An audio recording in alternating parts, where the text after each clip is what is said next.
गया है। पुलिस ने मुठभेड़ में अनिल दुजाना को मार गिराया। दरअसल 62 से ज्यादा केस उस पर दर्ज थे, अलग अलग तरह के ये केसेस, जिसमें हत्या, अपहरण, फिरौती के मामले शामिल थे।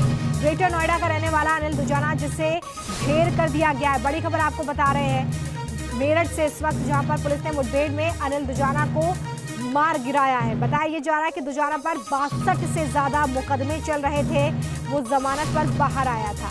स्पेशल डीजी का इसको लेकर क्या कुछ कहना है, सुनिए। निकाय चुनाव में कोई गड़बड़ी आ चुकी, वहां पोलिंग भी चल रही, कैसे कहीं उससे कुछ related?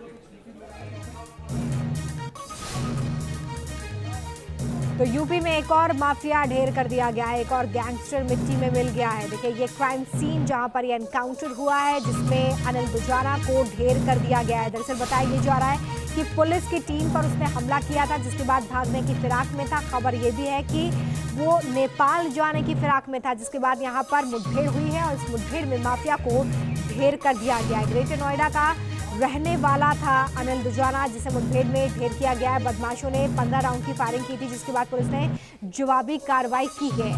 Special DG Prashant Kumar की तरफ से कहा गया है कि इस पूरे मामले पर उन्होंने कहा कि दुजाना से सरेंडर करने के लिए कहा गया था।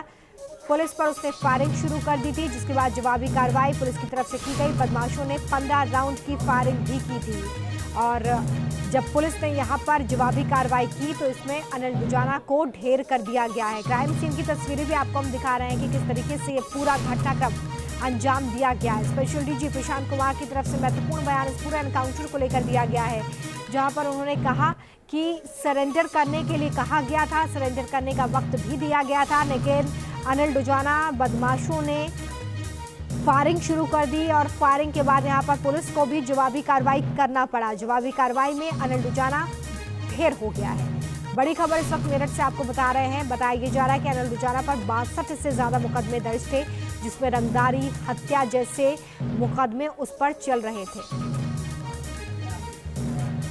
तो गैंगस्टर अनिल दुजाना ढेर कर दिया गया है। दुजाना पर 62 से ज्यादा केसेस इस वक्त चल रहे थे। 2 मामलों में वो फरार भी बताया जा रहा है, जिसे ढेर कर दिया गया है।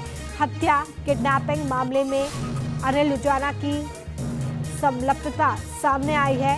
हत्या और किडनैपिंग के कई मामलों में वो शामिल था, इस तरह की जानकारी, और ऐसे में पुलिस लगातार उसकी तलाश भी कर रही थी। तो बड़ी सफलता यहाँ पर जाहिर तौर पर, लेकिन बड़ी बात यह है कि यहाँ पर पहले सरेंडर करने का मौका दिया गया था, सरेंडर नहीं किया।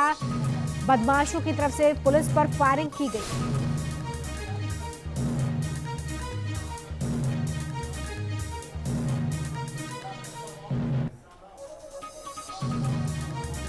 तो बड़ी खबर आपको बता रहे हैं मेरठ से, जहां पर अनिल दुजाना, जो कि पुलिस मुठभेड़ में ढेर कर दिया गया है। यूपी का एक और माफिया इस वक्त मिट्टी में मिला दिया गया है। 62 से ज्यादा मुकदमे उस पर दर्ज थे। स्पेशल डीजी प्रशांत कुमार की तरफ से इस पूरे एनकाउंटर को लेकर महत्वपूर्ण बयान सामने आया है, जिसमें उन्होंने इस बात का जिक्र किया है कि 15 राउंड से ज्यादा फायरिंग बदमाशों की तरफ से की गई। सरेंडर करने का वक्त भी दिया गया था, लेकिन सरेंडर अनिल ने नहीं किया, जिसके बाद पुलिस ने पलटवार करते हुए जवाबी कार्रवाई की और इसी जवाबी कार्रवाई में यूपी का एक और माफिया मिट्टी में मिल गया। 62 से ज्यादा केस, जिसमें हत्या, किडनैपिंग के मामले दर्ज है। स्पेशल डीजी प्रशांत कुमार ने इस एनकाउंटर को लेकर क्या स्टेटमेंट दिया है, सुनवाते हैं आपको। आज दिनांक 4 मई को अपराह्न लगभग 3 बजे मेरठ जनपद के जानी थाना क्षेत्र में भोला की झाल के पास एसटीएफ तथा बदमाशों के बीच मुठभेड़ हुई। ये सूचना थी कि अनिल दुजाना नामक बदमाश, जो कि अभी कुछ दिनों पहले ही जेल से छूटा था, वो अपने साथियों से मिलने बागपत से मुजफ्फरनगर जा रहा है। इस सूचना पे हमारी स्पेशल टास्क फोर्स की टीम वहाँ मौके पे लगी थी और जब एसटीएफ टीम से आमना सामना हुआ तो उसने दूसरा रास्ता बदला और वहाँ उसकी गाड़ी टकरा गई। इसके बाद से बदमाशों की तरफ से फायरिंग हुई। लगभग 15 से 20 राउंड फायर बदमाशों की तरफ से हुई। प्रारंभिक सूचना के हिसाब से एसटीएफ की टीम ने भी फायरिंग की। इस फायरिंग में अनिल दुजाना घायल हुआ, जिसकी बाद में मृत्यु हो गई।